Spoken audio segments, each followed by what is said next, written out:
in this slide, this is another different king tide party. And this happened, while the French were celebrating Bastille Day in 2014 in July. The King Tide Party invited Portlanders to participate in what we call the King Tide Bring Your Own Chair party, which took place at midnight at this intersection of Cove Street and Marginal Way.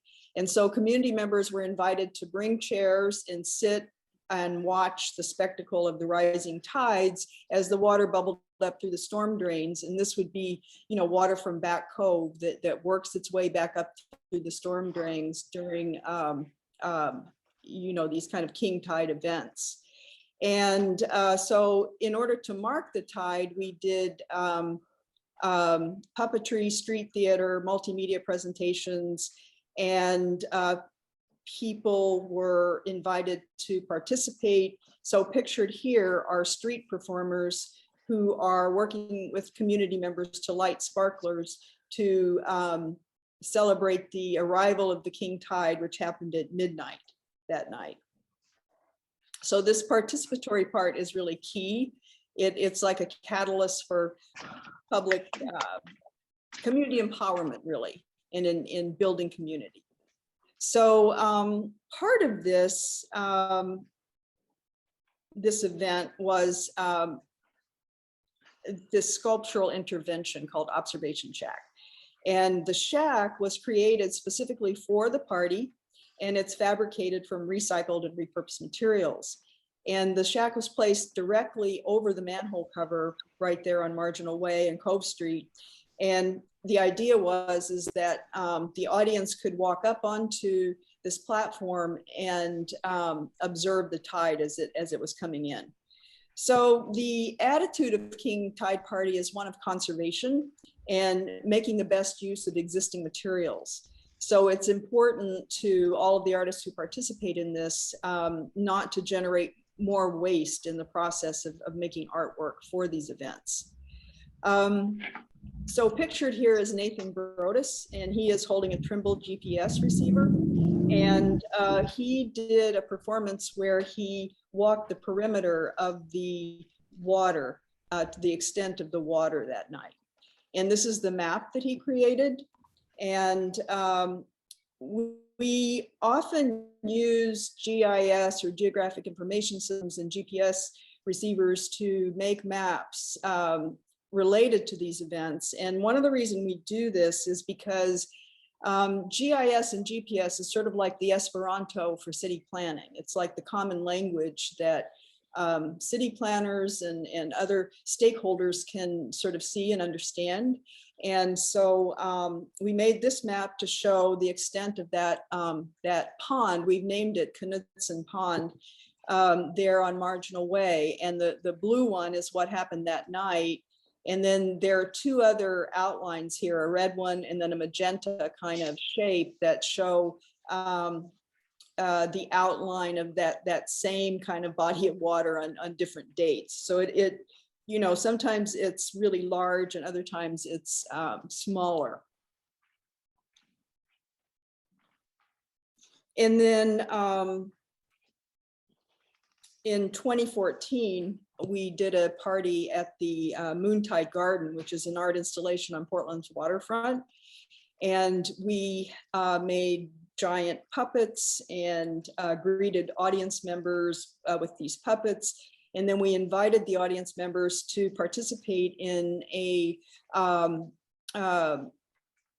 project called Sending and Receiving, which was actually kind of like a ritual performance that was guided by King Tide Party actors. So we just asked people to write a message to the tide, put it in this kind of vintage green beer bottle, and then we loaded those bottles onto a raft and then sent the raft out into the basin of the Moontide Garden and let it float until the tide peaked. And then we pulled it back in and took the messages out of the bottle, read them out loud, and then posted them to this fishnet fence that was designed to be part of the whole event. And so people were able to see what others wrote. And this was like the kind of interactive piece or the participatory piece of that particular event. And so we've done similar kind of sending and receiving rituals in some of the other locations. And we did one out on Long Island where we asked school children out there to write a message to the king tide. And one of the school children, his message was, does the king have a queen? And does she have power? So this sort of gave us pause, and we thought, well, we've done a bunch of these king tide parties now, and we've been sort of skipping over the obvious, which is there's a low tide that happens as a counter movement to the king tide.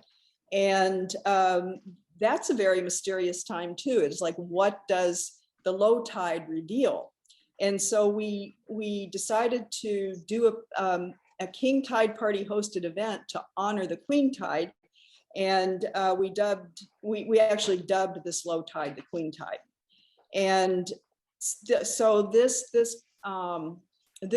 event took place at Thomas Knight Park in South Portland, and it featured the proto-punk band Beach Trash, and the lead singer in that band is Sandy River, who is, his moniker is Sandy River, and he's a drag queen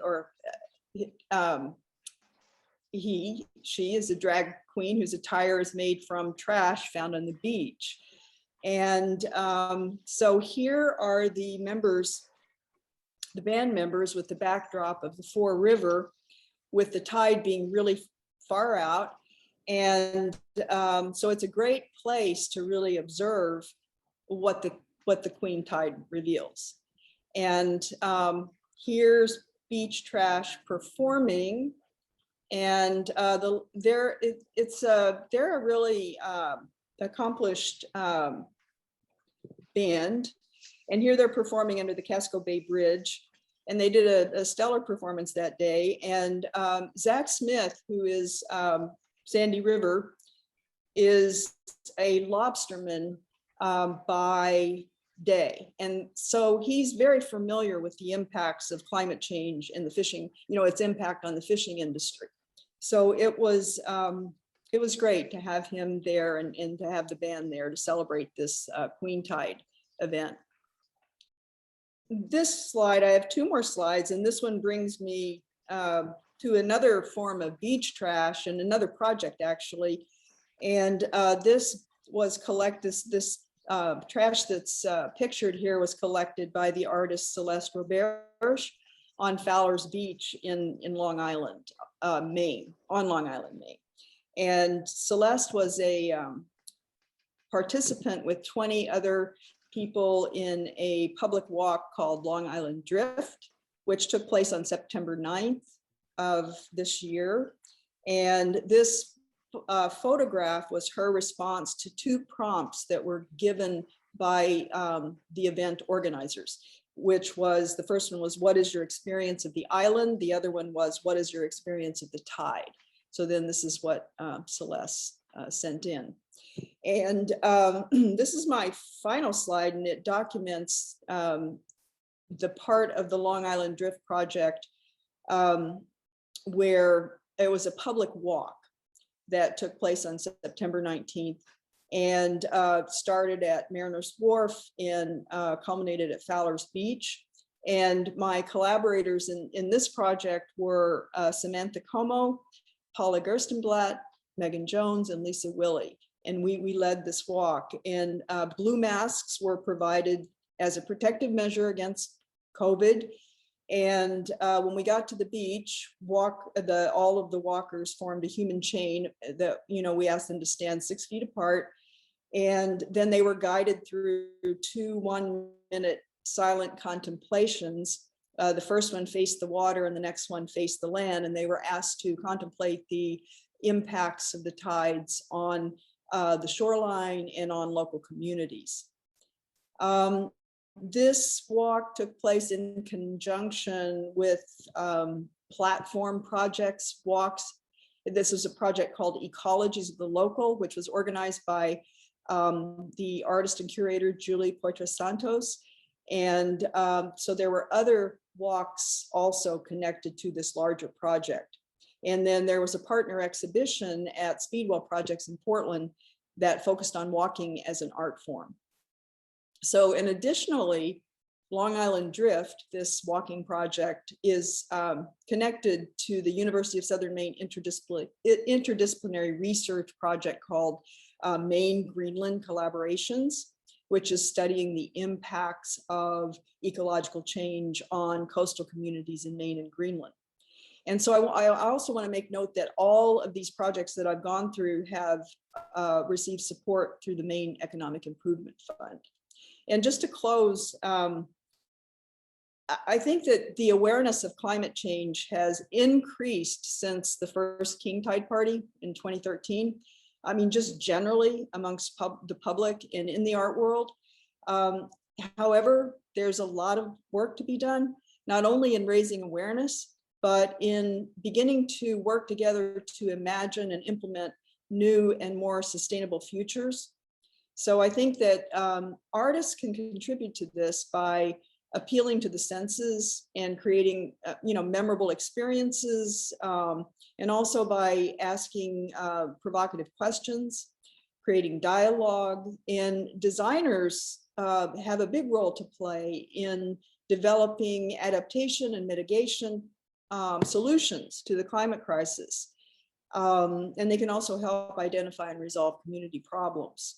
So eco activism as an art form is less about the individual artist and more about co-authorship and collaboration. And it's most impactful, I think, when there are multiple organizations involved in a project. And it's also crucial to, and I'm, working on this in various ways, to reach out to include the voices of the global majority and other communities who are disproportionately impacted by climate change. So I just want to take this opportunity to thank any of my fellow collaborators that are in the audience, and also to thank you all again for being here.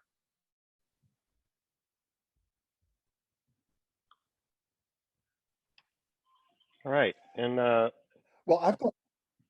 Go. Oh, hold on a second.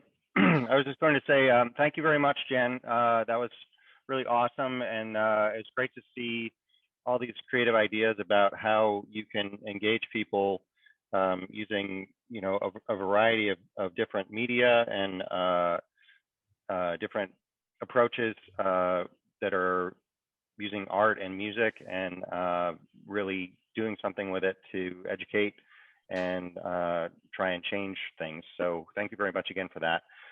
Tim, did you want to get something rolling? Yeah, so first off, for those of you who might not know it, if you wiggle your mouse and look down at the bottom, there's a little chat bubble. Would love to have you submit your chat or your questions via chat, and I'll read them to Jan. In the meantime, I've got a couple of questions that I developed to kind of prime the pump, if you will. And I'll parrot what Matt said. This is wonderful. I had no idea this was happening, and now I'm very hoping to be able to take part in it. Are the King Tide events sort of open to the public, or should you be someone who lives in that area?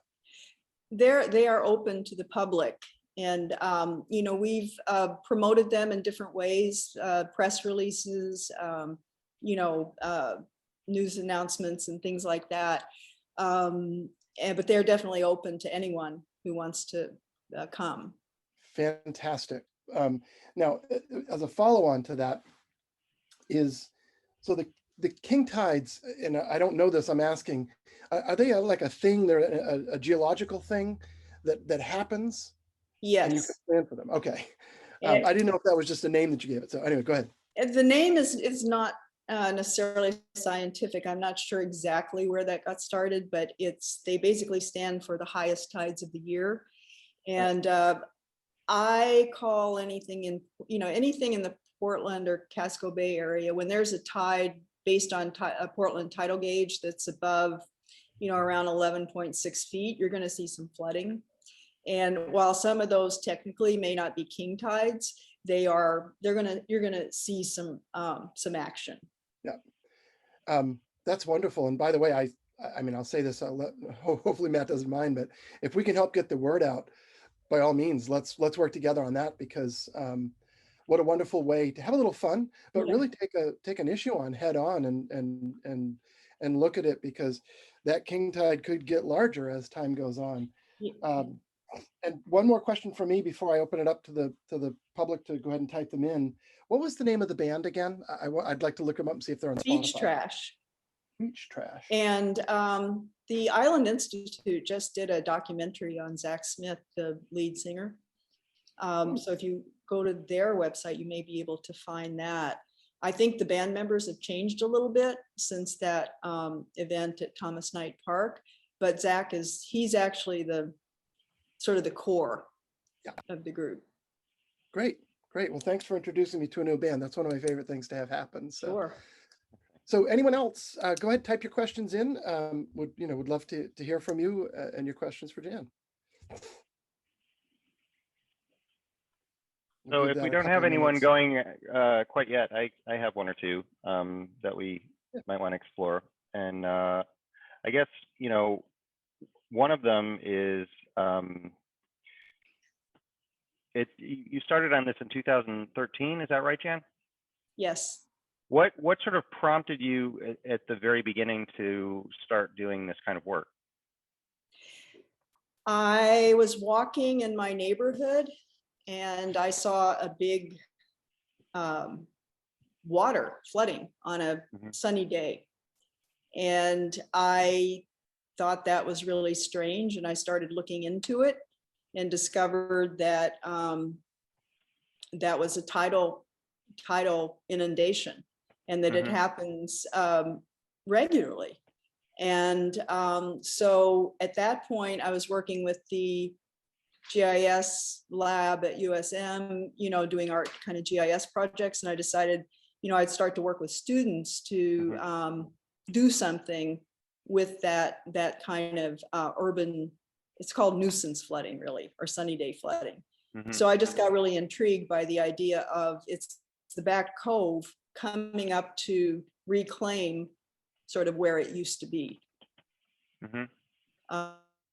Because, human intervention has come into the landscape there.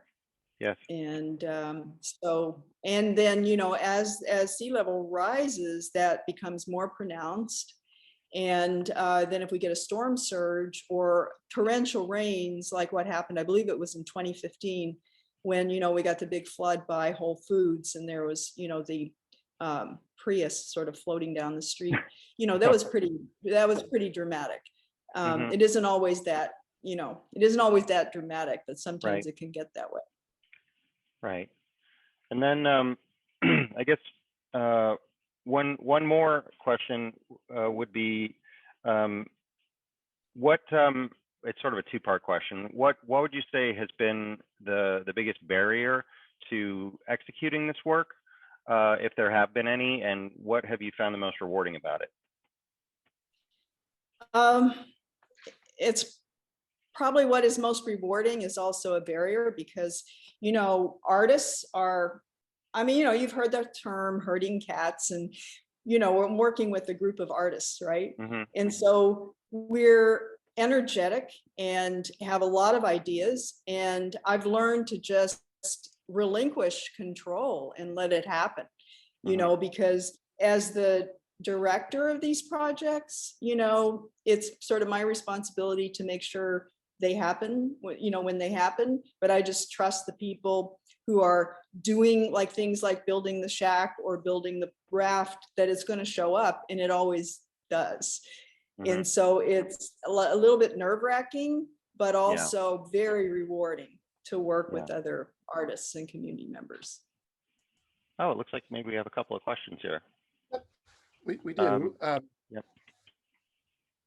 Go right ahead, in terms Tim. of the creative process, Amy Parker would like to know, the creative process and the happenings of participatory art.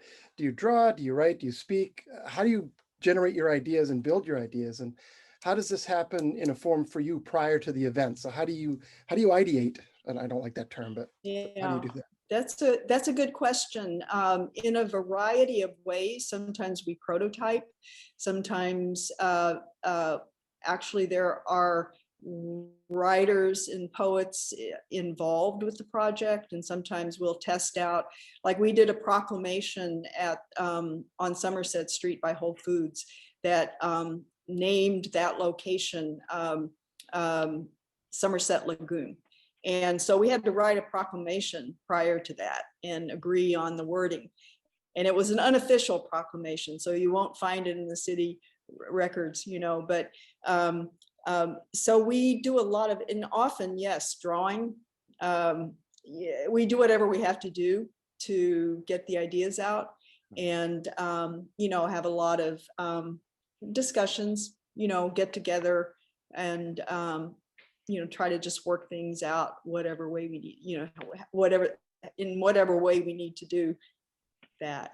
Sounds like fun, actually. Sounds like a lot of fun. And fun, I do want to say fun is a key word, because, you know, climate change is sort of a downer, but it's important, I think, to have some levity and to celebrate, really. I mean, nature is awesome, even when it's doing really sort of, I don't want to say destructive things, but it's just, it's a kind of almost like a mystical experience to see that water come up through the storm drains with such regularity. Yeah, yeah. Mother Nature takes what she wants. Yeah. Molly would like to know if there are installations and collections of stuff that's been built that can be viewed and appreciated by the public. They've all been dismantled and recycled. And so the only way to see them is through the photographs that have been taken. And that, or to come to the event. Pardon? Oh, I'm sorry, or to come to the event. Or come to the event, yes. And but that is a really good thought, because I think that actually some of these would make great sort of artifact objects for showing in a gallery space. Yeah, I bet they would. Yeah. Stuart would like to know what kind of notes do people put in the bottles? Are there any that you remember that, you know, stand out? Well, that one about does the king have a queen really stood out to us. And I'm trying to remember some of the other ones. They are really cool. I wish I was going to pull some of them out before this so that I could remember. None of the others are popping right into my mind right now, but they're very playful usually. And, you know, people just kind of play around with it and say stuff or ask questions. Yeah, again, that sounds like a lot of fun to come up with it. So Scott is asking if you consider yourself more of a happening or an environmental artist, or both, or something else. Yes, all of the above. Yeah. Good. You defy any kind of putting into being any pigeonholing, right? Correct. Any categorization. That is true. There, you know, there are precedents for this kind of work that, you know, has been going on really since the 60s, you know, and takes different forms. And so I have, there are a lot of, you know, precedents really, but yes, but pigeonholing doesn't, that doesn't apply. Good. I think we need less pigeonholing. Yeah. Amy is Let's also get this one last question, and then we're going to have to move on. So I think we have one more. We do. From Amy, she'd like to know, do you take inspiration from Sister Corita Kent? And I don't know who that is. I am not exactly sure, but I have recently heard that name, and I would like to know more about her. So if whoever asked the question, I mean, you know, I'd just a brief description. It's Amy Parker. And I'll tell you what, Amy, if you want to put that in there, I think we need to move on, right? Yes. Right, Matt? Yeah. But we can certainly, you know, we come back at the end if there's time, or I'd love to keep this conversation going. And, yeah, no, please, please, if I can get the forward the name and Yeah, I'd Yeah, like to and follow. you guys can continue that in the chat if you want while we move on to the next presentation. Great, thank you. Yep. So, all right. Well, thank you very much for that. And now we're going to move on to our second speaker, Ebenezer Akakpo, and I'm always not quite sure if I'm saying your last name correctly. Am I doing it justice? Am I doing all right? Yes, sir. You're doing a fine job. All right, thank you. Thank you. Ebenezer is a jewelry and product designer, and he's the owner of Akakpo & Co., and you're in Westbrook, is that right? Yes. Yes, okay. And he also is trained and has a master's in industrial design. So that's his background. But he's going to be talking to us tonight about a public art project that he has worked on. And with that, I'm going to pass it over to you, Ebenezer. Thank you. Thank you, Matt. Thank you, Tim. And thank you to the AIGA main chapter for this wonderful opportunity to share the bar shelter project that I worked on last year when everybody was cooped in their houses. Yeah.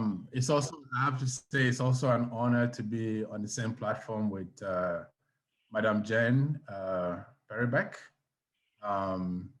So thank you. So as you were saying, Matt, yes, my name is Ebenezer Akakpo. I'm also the founder and creative director of Akakpo Design Group. Akakpo Design Group constitutes of two different design brands. One of them is Akakpo & Company, which is utilizing symbols from my native country, Ghana, as the base or inspiration for everything that I do. And then the other one is Maine Culture. So with Maine Culture, I use symbols from Maine, also to tell stories in very unique ways. So before I continue, my journey as an artist started way back in Ghana, because people ask me these questions: why are you here in Maine? Or what brought you here? So my journey started way back in Ghana from my high school days when I wanted to be just like my dad. My dad, by the way, was an architect. I'm from a polygamous family. My dad was an architect. My mom was a fabric trader. But I didn't get the opportunity to live with them until I was 18. So I ended up living with my uncle. The first uncle that I lived with was a tailor. He made, custom-made suits or tailor-made suits.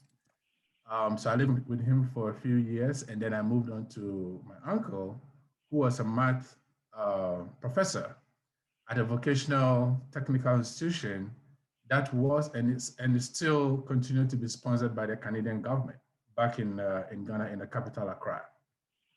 So even though I didn't get to live with my dad, growing up, I wanted to be like him. I wanted to be an architect, just like my dad. But when I completed my high school education, my dad said to me, we cannot all be architects. So he suggested I go into the jewelry industry. I was a little bit not too happy about it. But that journey took me from being an apprentice as a jeweler in Ghana to Italy, where I ended up studying jewelry design and stone setting, and then to Maine College of Arts for my undergrad my undergrad in metalsmithing and jewelry. Whilst at Maine College of Arts, I realized that I actually realized this when I was in Italy, the importance of how computer technology was going to revolutionize the way we do artwork in the future, which is now the present. And because I had no knowledge of computers, I felt the need to enroll in a separate school whilst I was at Maine College of Arts, not to learn how to use computer, but to learn how to build and troubleshoot computers. Because my mindset was, if I can build it and network it, then I should be able to use it. Because I knew that I kind of had this hunch that definitely it was going to revolutionize the way we do work. And I also wanted to understand the technology well enough to be able to implement it in my work.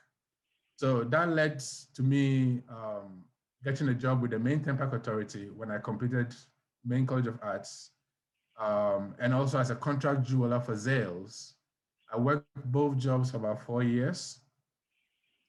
And then at this point, I realized that the merge of computer technology was getting to the peak where it made sense for me to go back to school, this time around combining technology and arts, which is industrial design.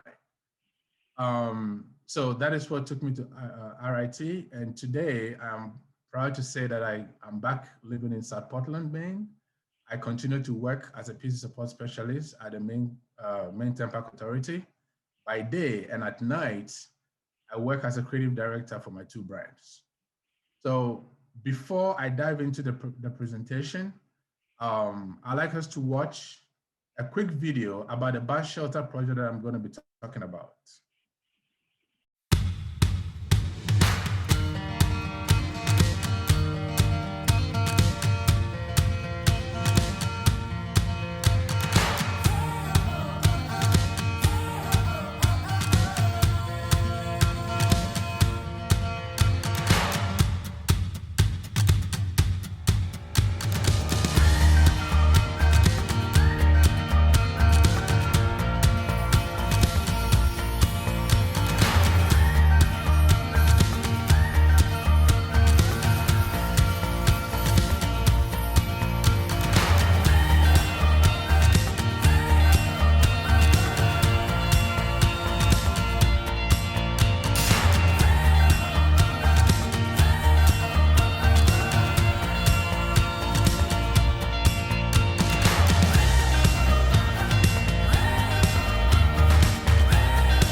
So good evening once again. I'm gonna try and be quick about this. It's about maybe 20 slides. So like I said before, I use symbols from my native country, Ghana. So these are symbols that I use practically in everything that I do. And to show you an example, this is a symbol of unity in diversity. So if you look at that particular symbol, that is what I've used to create the pattern. So when the call came for the bus shelter initiative by Creative Portland, I decided at the time, this was, I think, early part of 2019, actually late part of 2019. At the time, I was thinking, I wanted to create a pattern and then put it on vinyl. And the symbols that came to mind at the time was symbol of friendship, symbol of strength, and symbol of endurance. And then I was thinking of, how I was going to use vinyl for the glass, and then for the roof, I'll use vinyl, but then it will be put on plexiglass, so that when people are in the bus shelter waiting for the bus, the reflection, which is symbol of friendship, will kind of reflect on them. So that was just my initial concept. And then concept number 2 was when I was supposed to present. Actually, I was selected as one of the 3 artists to present a draft of how the bus shelter is going to look like. At this point, I think this was around 2020, with everything that was going on, the chaotic nature of our nation at the time, the 2 symbols that jumped to mind was a symbol of hope and symbol of friendship. So symbol of hope, in my traditional language, means that God is in the heavens listening to our prayers. Symbol of friendship, traditionally, means that ese ne tekrema. Ese means the teeth, tekrema means the tongue. The teeth and the tongue both reside in the mouth, but once in a while, the teeth bites the tongue. However, they find a way to live interdependently. So with everything that was happening in the US, I felt like we are all from different walks of this world, but we are interdependent on each other. And if only we look up in the skies or say a prayer, God will listen and put our country back into its normal route. So that was what I had in mind. But I also felt like, um, why continue? Like, because I make 3D objects, and I did not understand. Like initially, I was like, okay, I guess maybe the vinyl is going to work because the vinyl is easy. It's just going to be stick on glass. But as I kept working at the design and I allowed the pattern or the symbol to kind of give me an insight of what to do with the symbol, I realized that since I make objects, it would be cool to actually make 3D objects that is, that people can walk through and touch. But this is all concepts. And somehow there's this organization called Indigo Arts. I got opportunity to go there as a mentee, which actually gave me the opportunity to do something outside what I always do, which is the small pieces, but to also try and make something that is a little bit larger beyond what I actually do, like something that is more sculptural and also playful, because I felt like there is a need as artists to once in a while break the rules and play. So that was this, all that experience led to this particular project, like the initial concept of this project. And then my initial concept was to replace, as you can see, the gray, that is supposed to be the glass. But I was hoping that the Metro Bus company will allow me to replace my patterns, my designs with the glass, instead of them having the glass and the symbol. But that did not work out because they didn't replace the glass. So then I had to go back to the drawing board this time around, figure out how I was going to design my artwork to look more exoskeleton. And then the bus shelter also grew. So initially the bus shelter was supposed to be smaller. And then when I was awarded the should I say contract, or the opportunity to do my artwork, the bus shelter got bigger. So this time around, I had to figure out, okay, how am I going to design this? Because one, I don't have access to the glass, because Metro does not actually, they don't make the bus shelter. It's a company somewhere in the middle belt of America that makes it. And by me removing the glass, it's going to tamper with their warranty. So they didn't want that. But they also said that I'll be able to attach my pieces to it. So with my 3Ds from my industrial design program and also my jewelry making program, I was able to go to the location. This is another view. Go to the location and take lots and lots of measurements. So this was the bus shelter that I was going. The image on the left was a bus shelter that I was given the opportunity to work on.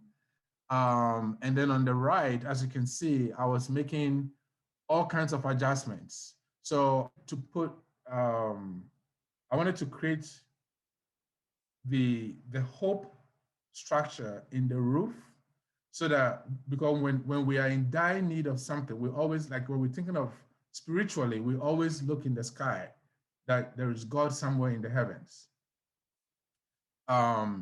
So I had to create this template using plywood that will mimic the thickness and the size of what I wanted, so that I can use that as a template to go back to the computer and then draw my CAD drawing and to see how it was going to fit. Now, all this while, I was thinking of concept. I wasn't thinking of, okay, how is this going to be produced? And then the time came that I had to present my 3D drawings and the layouts here.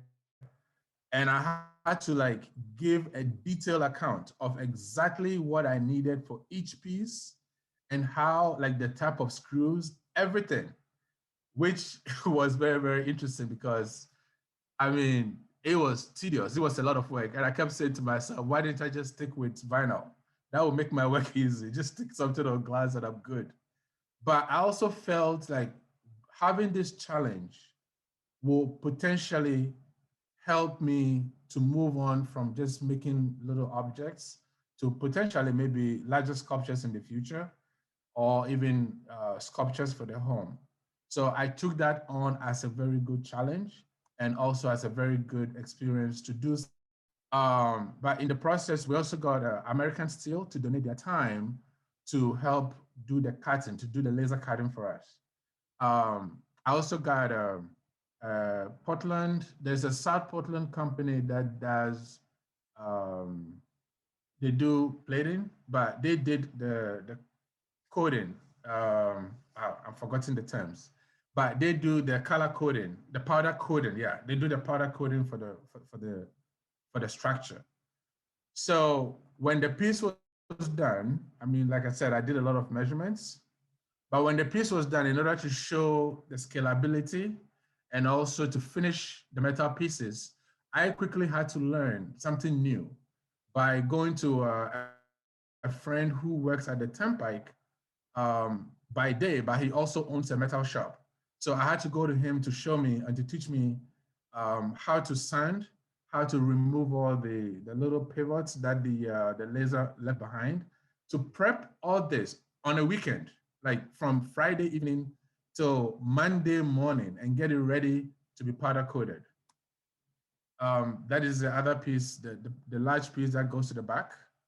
And then some of the structures that we had to build to hold the bus shelter. And then this was the finished piece when it was all powder coated.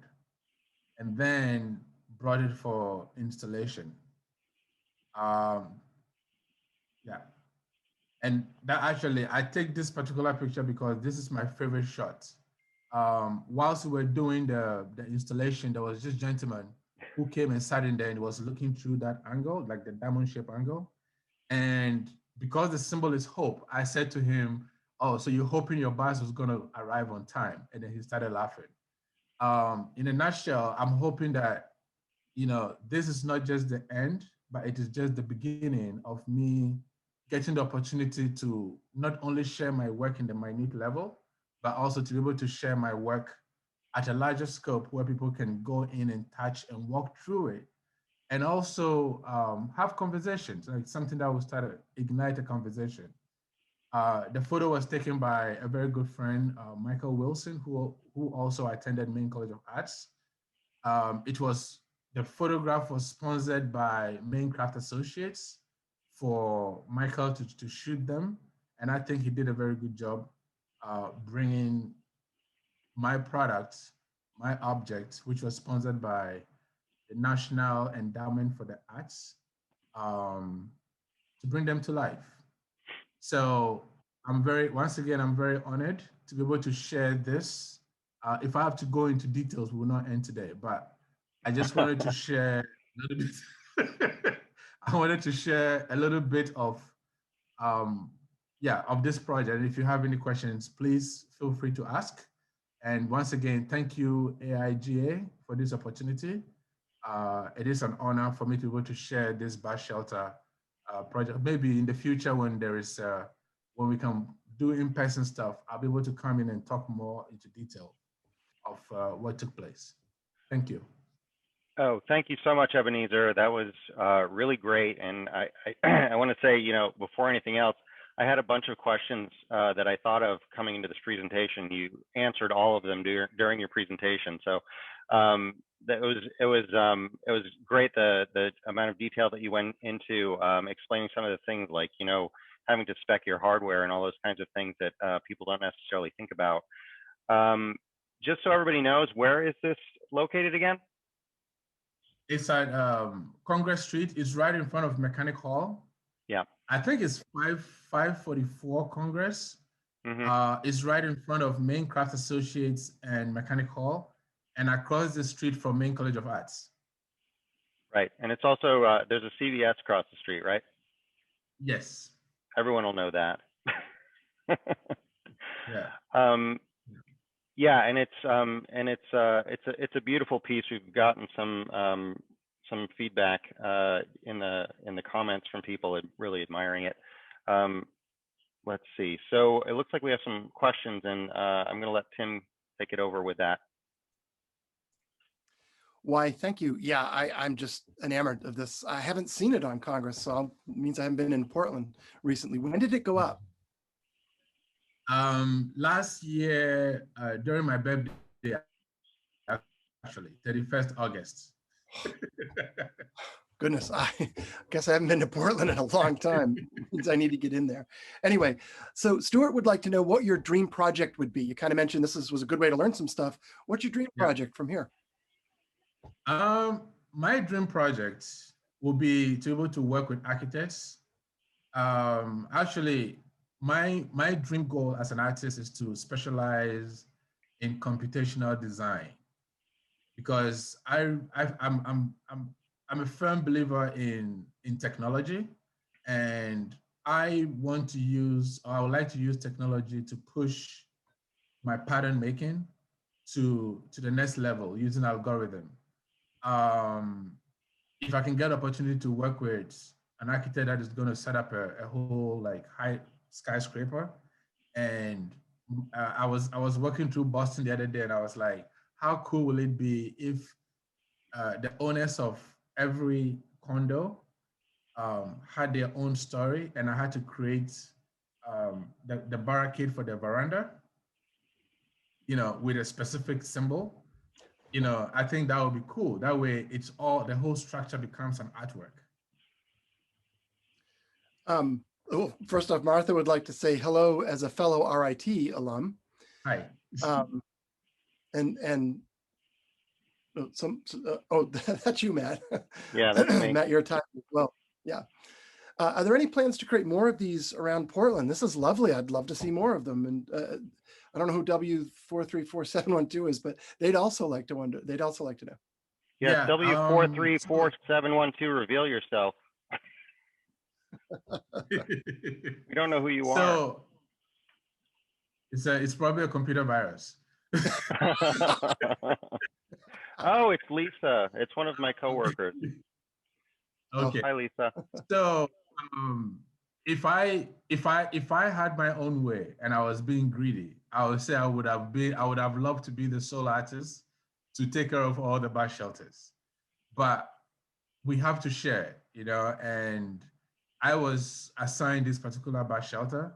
In the future, I will hope that I'll be given the opportunity to build a whole bus shelter from the ground up. Instead of having a bus shelter that is exoskeleton structure. Right. I think it would be cool to have the opportunity to play and to be creative, to try and come up with something. Yeah. Yeah, I agree. It'd be fun. Yeah. And did we see there was one question? Did we answer it if there were plans to create more of these throughout Portland? Was that question asked?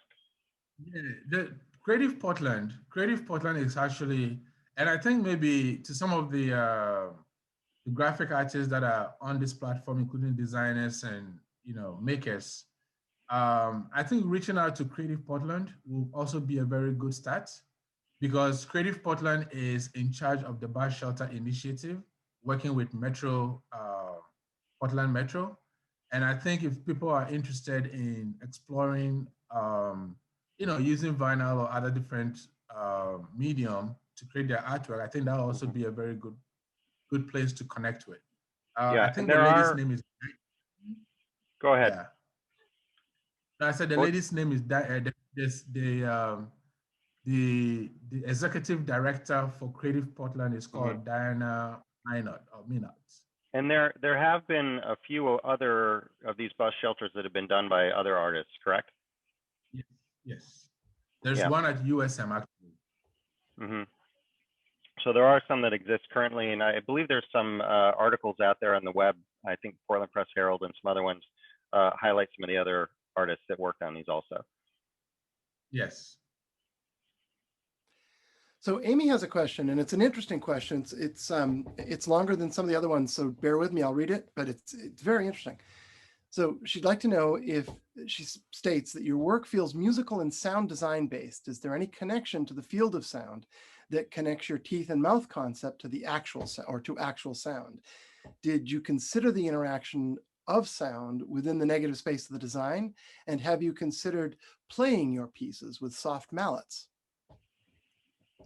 That is something that I have not considered, but and I think that is the beauty about what I do. Using the symbols. I remember when I first came to Maine College of Arts in one of my critical art class.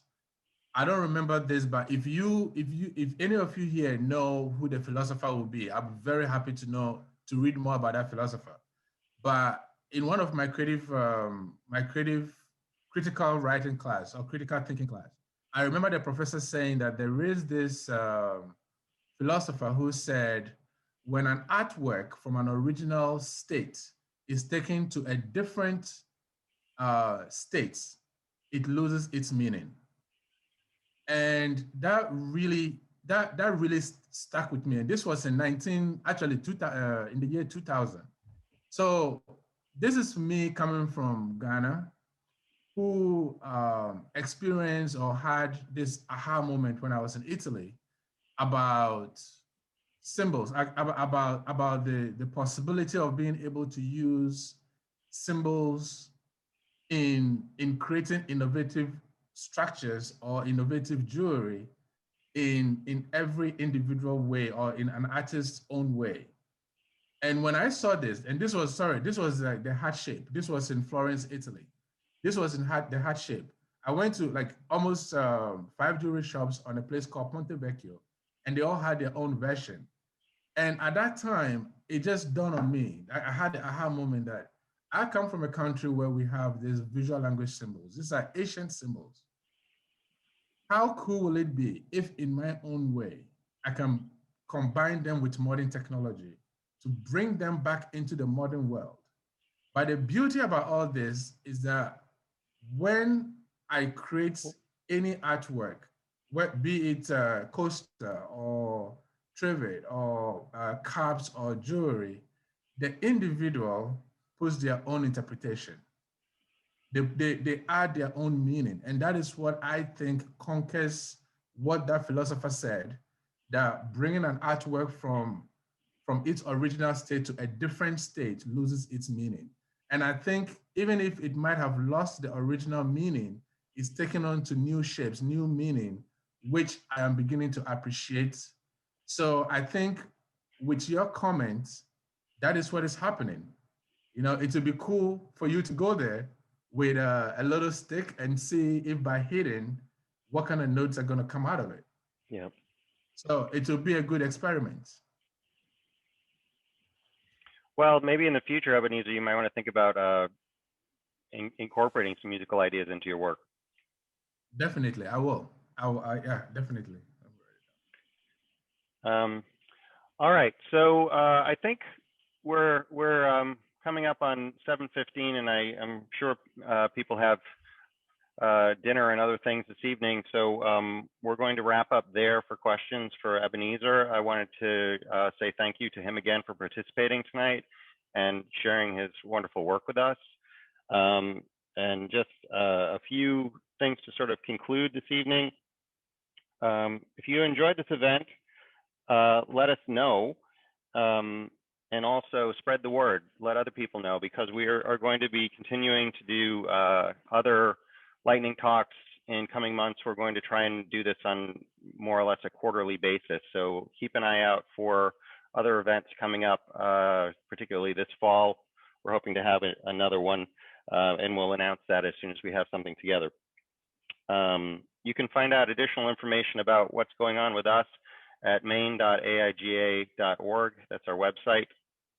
And you can find out a little bit about the board and about events that are going on and some of the things that we offer.